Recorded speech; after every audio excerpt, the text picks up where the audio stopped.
The rain poured steadily over the city, washing the streets in silver reflections. On the corner of a narrow block, a small diner glowed under a flickering neon sign. It wasn't the kind of place where wealthy people came.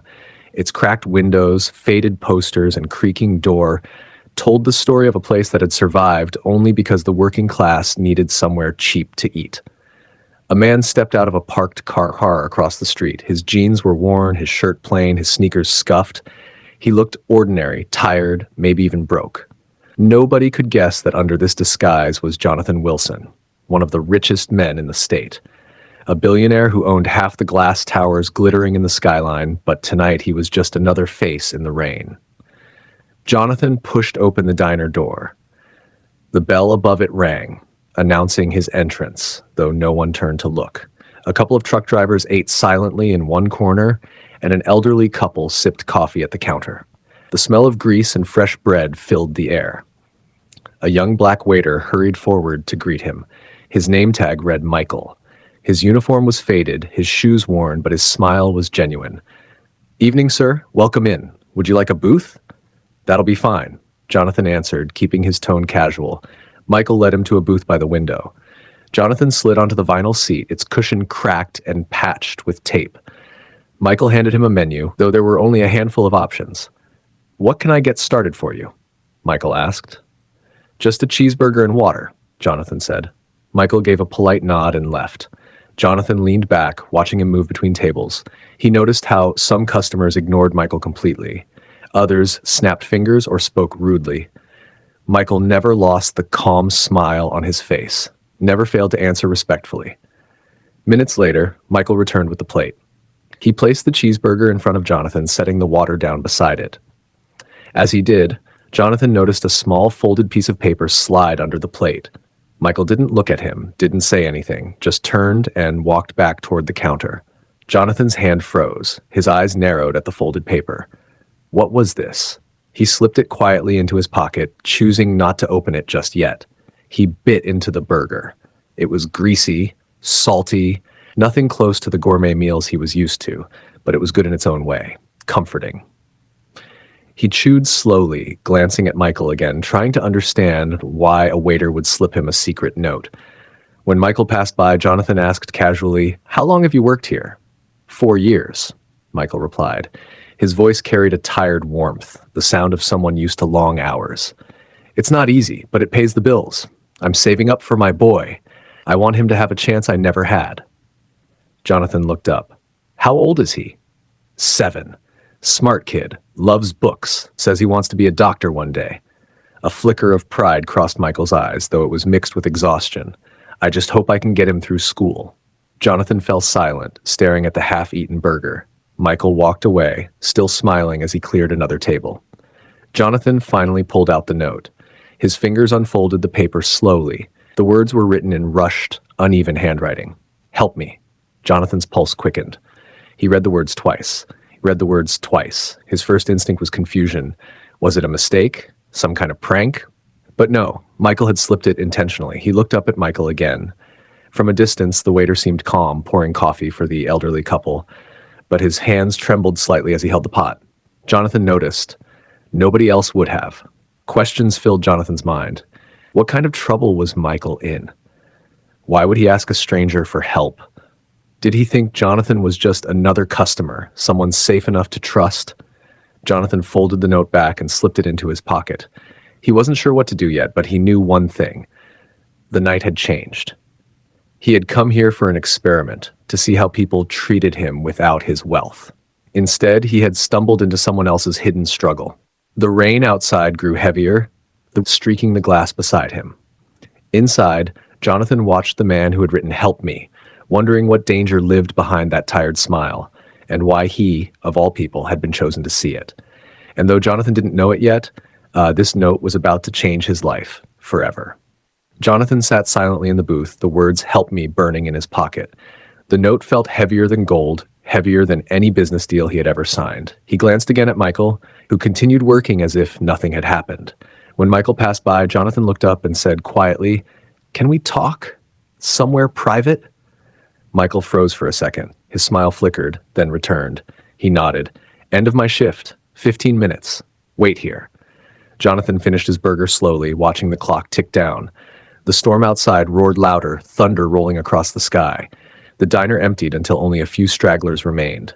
Finally, Michael approached. "My break," he said. "Come with me." Jonathan followed him through the back door into a narrow alley. Rain dripped from the roof, puddles forming underfoot. Michael lit a cigarette with shaky hands, then crushed it out before even taking a drag. He looked Jonathan dead in the eyes. "You're wondering why I gave you that note," he said. Jonathan nodded. "Yes. What's going on?"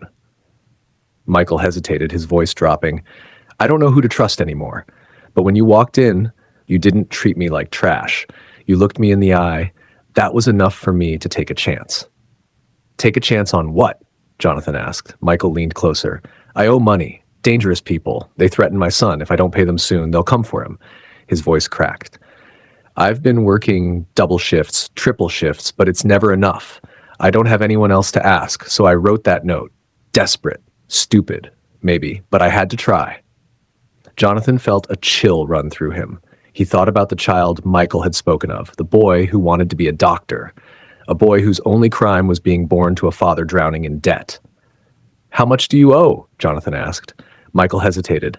20,000 to a loan shark. I only borrowed 5, but the interest?" His words trailed off and his eyes filled with shame. Jonathan's mind raced. 20,000 was nothing to him. He had watches worth 10 times that amount sitting forgotten in drawers. But to Michael, it was an impossible mountain. "Why not go to the police?" Jonathan asked. Michael shook his head quickly.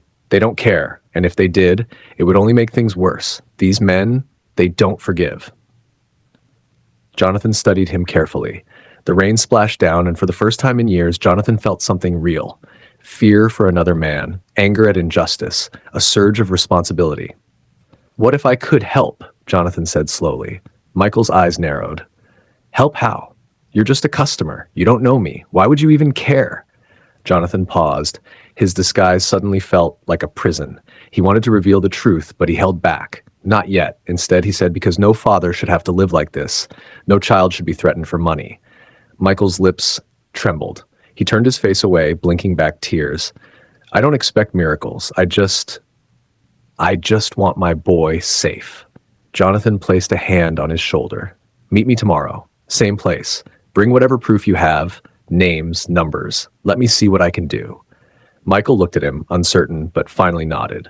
The next day, Jonathan returned. This time, the rain had cleared, but tension hung in the air. Michael slid into the booth across from him, a small notebook in his hands. He opened it, showing Jonathan scribbled numbers, dates, and a name circled in red. "They call him Rizzo," Michael whispered. "He runs everything on this side of town. I missed a payment once, and since then, it's been hell." Jonathan stared at the name. He didn't know Rizzo, but he knew power and he knew how to break it. He leaned forward. "Listen carefully. After tonight, you will not pay him another cent. Do you understand?" Michael's eyes widened.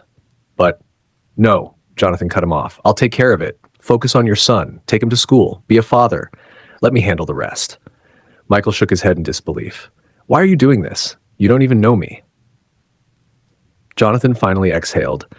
"Because I've lived my whole life surrounded by people who smile to my face but only care about my money.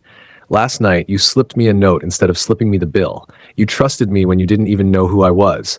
Maybe it's time I used what I have for something real." Michael frowned. "What do you mean? What you have?" Jonathan leaned back. For a moment, he considered keeping the disguise, but then he pulled a sleek black card from his wallet and placed it on the table. The name embossed in gold letters shone under the diner's dim light. Jonathan Wilson. Michael's eyes widened. He looked up, his mouth opening, but no words coming out. "You're him," he whispered. Jonathan nodded. "Yes, and I don't want attention or thanks. I just want your son safe. Let me take care of this." The following week, Rizzo's empire collapsed. Jonathan's lawyers, investigators, and influence dismantled everything. Rizzo was arrested on charges too heavy to escape. The debts were erased, the threats silenced. One evening, Jonathan returned to the diner. Michael rushed to him, gratitude overflowing in his eyes. "I don't know how to thank you. You saved my boy. You saved me." Jonathan smiled. "Then thank me by doing exactly what you planned. Make sure your son studies hard. Give him the future you dreamed of. That's all I ask." Tears filled Michael's eyes as he nodded. Jonathan left the diner, stepping back into the city night. For years, he had measured his worth in billions, in towers and contracts. But tonight, for the first time, he realized the true weight of wealth, what it meant when used to change a life. And somewhere in a modest home, a young boy slept peacefully, unaware that his father's desperate note had reached the one man who could rewrite his future.